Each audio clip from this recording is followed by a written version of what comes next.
This is Channels Television's breaking news.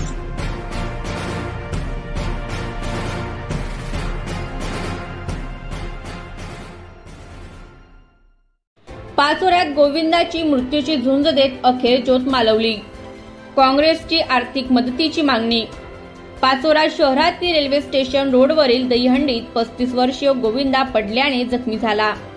मृत्यूची झुंज देत अखेर त्याची ज्योत मालवल्याने शहरात हळहळ व्यक्त होत आहे. मयत गोविंदाच्या परिवाराला आर्थिक मदतीची मागणी काँग्रेसने केली आहे.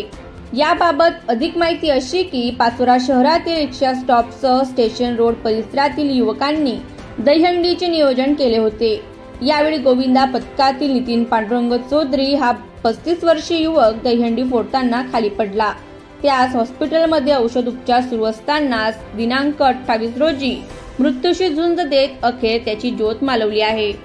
स्वर्गवासी नितीनच्या जाण्याने शहरात शोककळा पसरली. घटनेचे वृत्त मिळताच काँग्रेस तालुका अध्यक्ष सचिन सोमवंशी यांनी पाचोरा ग्रामीण रुग्णालयात भेट दिली. यावेळी मयत गोविंदा नितीन चौधरी यांच्या परिवाराला शासनाने आर्थिक मदत करावी अशी मागणी मुख्यमंत्री एकनाथ शिंदे यांच्याकडे केली आहे. पाचोरा ग्रामीण रुग्णालयात वैद्यकीय अधिकारी डॉक्टर विजय पाटील यांनी शवविच्छेदन केले. शहरात या घटनेचे वृत्त समजता शोककळा पसरली. शोकाकुल वातावरणात नितीन चौधरीचे अंत्यसंस्कार करण्यात आले.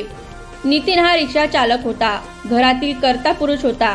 हसतमुख असणारा आणि नेहमी सामाजिक कार्यात सहभागी होणारा म्हणून त्याची ओळख होती. त्याच्या पश्चात आई, वडील, 2 भाऊ असा परिवार आहे. ब्युरो रिपोर्ट, लोक बातमीदार, पाचोरा.